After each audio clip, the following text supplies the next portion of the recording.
मैं निकल गई हूँ एक अधूरा सपना पूरा करने, जिसने मुझे सालों चैन से नहीं रहने दिया। एक्टिवा से पंचप्रयाग के दर्शन करते हुए मेरे फाइनल डेस्टिनेशन बद्रीनाथ की ओर। देवप्रयाग, रुद्रप्रयाग आप मेरे श्री शक्ति चैनल पर देख सकते हैं, जो कि बहुत खूबसूरत है। यह है तीसरा प्रयाग, कर्णप्रयाग।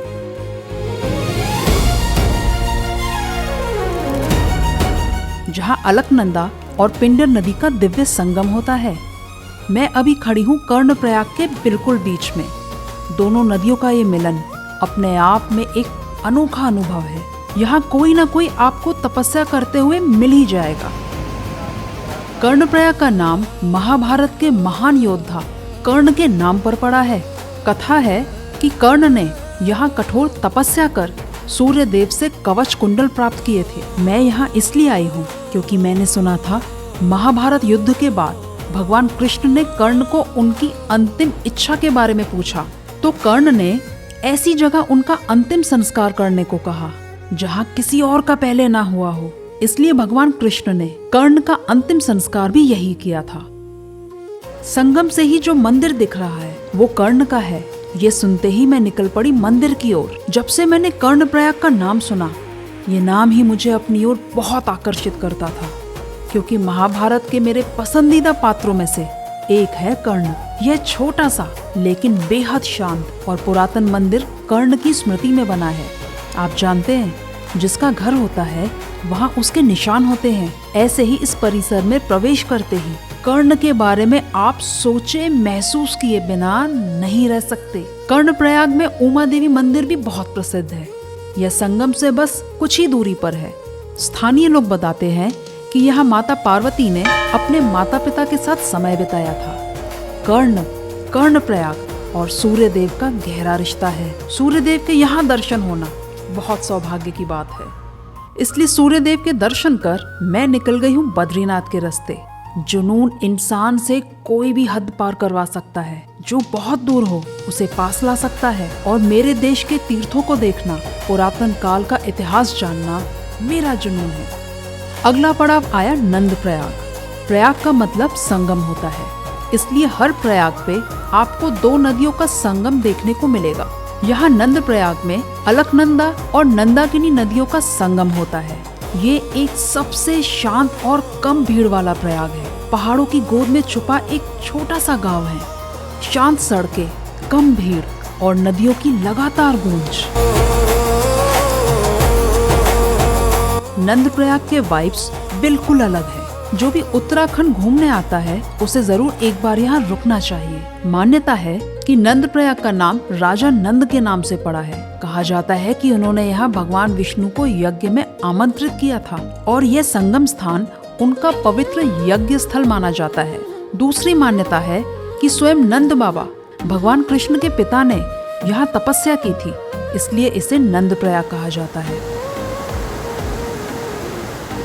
इतना खतरनाक वेव है, इतना खतरनाक इसका फ्लो है कि एक बार देख के डर लग रहा है। और दूसरी तरफ नदी इतनी शांत है जैसे पता नहीं, इससे कुछ फर्क ही नहीं पड़ता।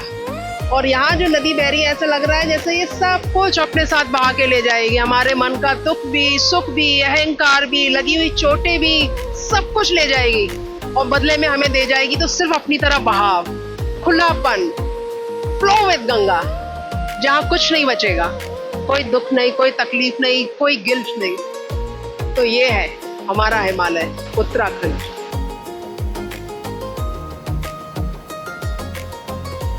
नंदप्रयाग को प्रणाम कर, रास्तों को, प्रकृति, सूर्योदय का आनंद लेते हुए हम अपने आखिरी पड़ाव विष्णुप्रयाग की ओर चल पड़े।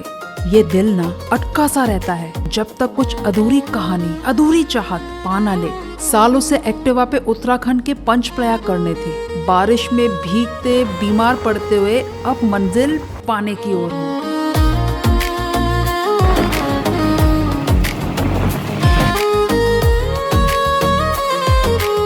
अब मौसम बिगड़ चुका है। बारिश, बिजली कड़कना फुल चालू हो गई है।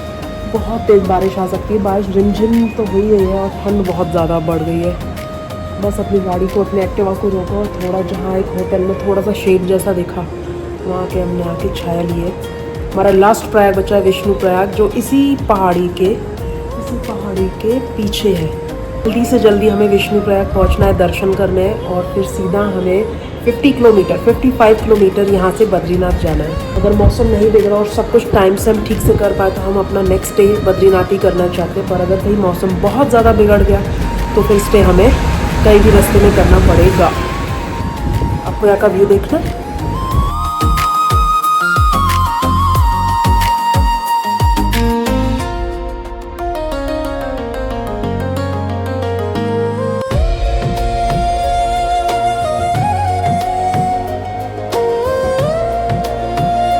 बद्रीनाथ से देखें तो ये है पहला प्रयाग, विष्णु प्रयाग, जो सबसे ज्यादा ऊंचाई पर स्थित है।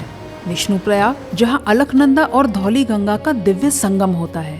मान्यता है कि भगवान विष्णु ने यहाँ तप किया था। नारद ऋषि ने यहाँ भगवान विष्णु के दर्शन के लिए तपस्या की थी, इसलिए इस संगम का नाम पड़ा विष्णु प्रयाग। मैंने पंच प्रयाग देख लिए, पर यहाँ की ऊर्जा बाकी प्रयागों से बहुत अलग है। एक गहराई है यहाँ, आध्यात्मिक स्पंदन यहाँ बाकी प्रयाग से ज्यादा है। यहाँ ठहर जाना सबके लिए आसान नहीं, क्योंकि वही यहाँ रुक सकता है जिसमें तपस्या करने की शक्ति हो, वरना ये जगह आपको यहाँ रुकने नहीं देगी। ऐसा मैंने महसूस किया। मैंने संगम से एक चीज सीखी है, वो ये, दो लोगों का, दो नदियों का संगम तभी हो सकता है जब एक शांत हो। अगर दोनों में तूफान है तो संगम नहीं हो सकता। हमने 5 प्रयाग की यात्रा की और 5 प्रयाग में मैंने ये देखा कि एक नदी अपने पूरे उफान, पूरे तूफान पर होती है और दूसरी नदी इतनी शांत होती है, तभी इन दोनों का संगम हो सकता है। अगर दोनों तूफान में हो तो शायद संगम ना हो सके। तो मैंने 5 प्रयाग में एक सिमिलरिटी देखी कि संगम तभी दो लोगों का हो सकता है, दो नदियों का हो सकता है, जब हमें एक दूसरे को एक्सेप्ट करने की, ग्रहण करने की क्षमताएं हो, एक दूसरे को स्वीकार करने की कैपेसिटीज हो। तो ये था विष्णु प्रयाग, हिमालय की गोद में बद्रीनाथ से बस अब कुछ किलोमीटर दूर है। हम भगवान विष्णु को प्रणाम करके हम अपनी यात्रा बद्रीनाथ के लिए आगे निकलते हैं। पर फिर भी यहाँ तक पहुँचाए, हम इसके बहुत आभारी हैं। बहुत बहुत धन्यवाद है ईश्वर को कि हमें यहाँ तक बुलाया, आने दिया।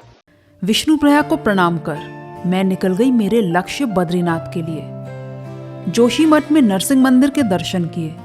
यहाँ का डिटेल ब्लॉग आप मेरे श्री शक्ति चैनल पे देख सकते हैं। फिलहाल ये यात्रा समर्पित है पंच प्रयाग से बद्रीनाथ धाम। नंद प्रयाग से अभी निकले, यही अपना डिनर है, लंच है, पता नहीं बद्रीनाथ में मिले ना मिले।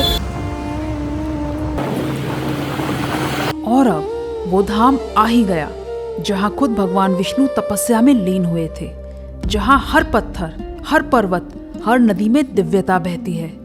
यह है धरती का स्वर्ग, बद्रीनाथ धाम, उत्तराखंड की सबसे पवित्र तीर्थ, 4 धामों में एक। आज की यात्रा सिर्फ एक स्थान तक नहीं, बल्कि एक एहसास तक है। और जैसे ही बद्रीनाथ धाम दिखाई देता है, दिल एक पल को थम जाता है।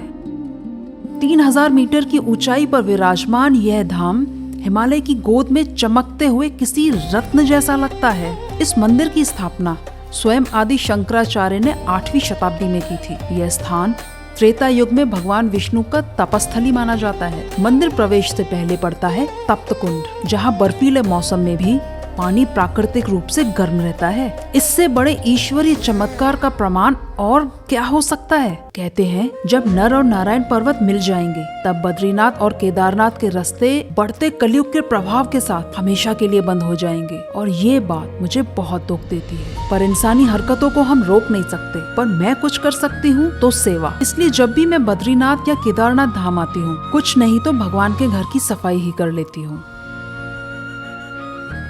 मैं हूँ बद्रीनाथ में पंच प्रयाग, जो हमने ऋषिकेश से स्टार्ट किए थे। पहले आया देव प्रयाग, उसके बाद आया रुद्र प्रयाग, फिर आया कर्ण प्रयाग, फिर आया नंद प्रयाग, फिर आया बहुत खतरनाक और बहुत सुंदर विष्णु प्रयाग, और उसके बाद सबके परमात्मा भगवान विष्णु का धाम बद्रीनाथ आया। मैंने ये सपना देखा था सालों से कि मुझे एक बार बाइक से या एक्टिवा से, 2 व्हीलर से गंगा मैया के साथ बहना है, इन पहाड़ों पे घूमना है, जहां मर्जी करे वहां अपनी गाड़ी रोक देनी है, उस मूवमेंट को फील करना है, बदलते हुए मौसम को देखना है। आखिर मैंने किया, कर लिया। हमने अभी सिर्फ अपनी ट्रिप, अपनी यात्रा स्टार्ट की थी और मेरी तबीयत बिगड़ना, फीवर, कोल्ड, कफ इतना ज़बरदस्त, मुझे लग रहा था मैं कैसे चलूंगी। जैसे जैसे हम ऊपर जा रहे थे मेरी तबीयत बिगड़ती जा रही थी। एलोपैथी, होम्योपैथी, आयुर्वेद, सारी दवाइयाँ फेल होती जा रही थी। ऋषिकेश से निकल के सिर्फ 70 किलोमीटर ही हुए होंगे देवप्रयाग तक। एक बार को तो मैं हिम्मत ही हार गई और हम लोगों ने अपनी एक्टिवा वापस लौटा दी ऋषिकेश जाने के लिए कि भाई मेरा बूता तो नहीं है। एक्सट्रीम हो चुकी थी तबीयत। अंदर से पता नहीं कहाँ से एक प्रेरणा हुई, एक इंट्यूशन हुआ कि तू चल, ईश्वर तेरे साथ है, तू चल। और फिर मैं गई। जैसे जैसे ऊपर जा रहे थे जो डर था कि बीमार पड़ूंगी, पर बीमार नहीं पड़ी मैं, और ठीक होती गई। फीवर गया और चला गया।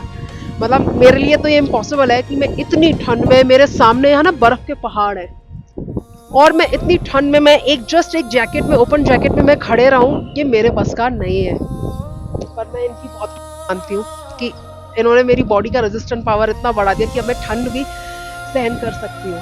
तो जो मेरा सपना था फ्लो विद गंगा, जिससे कभी भी मन नहीं भरता है, जो मुझे पंच प्रयाग संगम देखने थे, 2 नदियों के संगमों को, वो मैंने फाइनली कर लिया। मुझे नहीं लगता मैं ज़िंदगी में दोबारा ये ट्रिप करने की हिम्मत ऐसे करूँगी, क्योंकि मुझे इससे भी बड़े और भी कुछ बड़े काम करने हैं। ठीक है, और मैं बहुत खुश हूँ कि मैंने गंगा जी को अलग अलग स्वरूप में, अलग अलग नाम में, अलग अलग संगम में, अलग अलग पहाड़ों से, गुफाओं से बहते हुए देखा।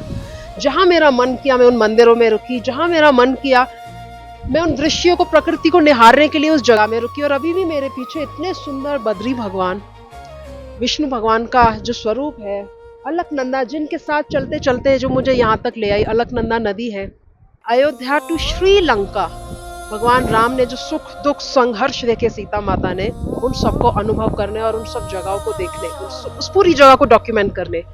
तो उससे पहले मुझे ये ट्रिप करनी थी, अपने आप को फिजिकली, इमोशनली, मेंटली, स्पिरिचुअली मजबूत करना था और गंगा मैया को बताना था और इनसे आशीर्वाद लेना था कि मैं आपके स्वरूप, जब आप राम भगवान बनकर आए थे, मैं उस स्वरूप को समझने, जानने और जो मैं समझूंगी आपकी कृपा से, वो मैं वीडियोस के माध्यम से आगे रखूंगी लोगों में।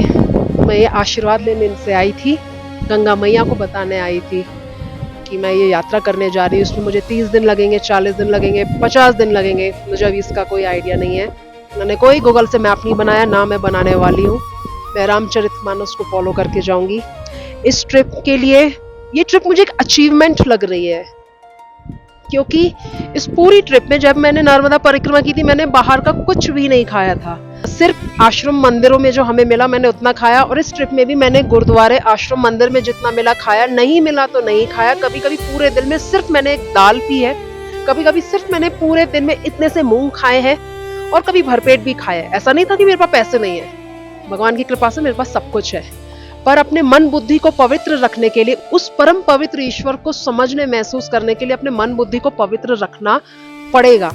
उस पवित्रता को धारण करने के लिए, ग्रहण करने के लिए मैंने कोई भी अपवित्र चीज, अपवित्र आचरण मुझसे ना हो, ऐसा मैंने करने की कोशिश की। इसलिए मैंने खाने का एक स्ट्रिक्ट नियम लिया कि मैं बाहर का नहीं खाऊंगी, और मैं जब अयोध्या टू श्रीलंका जाऊंगी तब भी मैं बाहर का नहीं खाऊंगी, तभी भी मैं मंदिर और आश्रमों में रह सकूं, ऐसा मैं कोशिश करूंगी। यहाँ तो मैंने कोशिश की और ईश्वर मेरे साथ था। तीर्थों में तो हमें कोई प्रॉब्लम आती नहीं है। तो ये मेरी तैयारी का, प्रिपरेशन का, अयोध्या टू श्रीलंका का स्टेप 1 था, अपने आप को फिजिकली, मेंटली, स्पिरिचुअली, इमोशनली मजबूत करना, जहाँ मैं कुछ हद तक सफल हुई। मैंने ये ट्रिप कर ली। मिलते हैं नेक्स्ट वीडियो में। अगर आप यहाँ तक आए तो लाइक और कमेंट, सब्सक्राइब जरूर करके जाइएगा, अगर आप मेरी अयोध्या टू श्रीलंका की यात्रा देखना चाहते हैं। हर हर गंगे।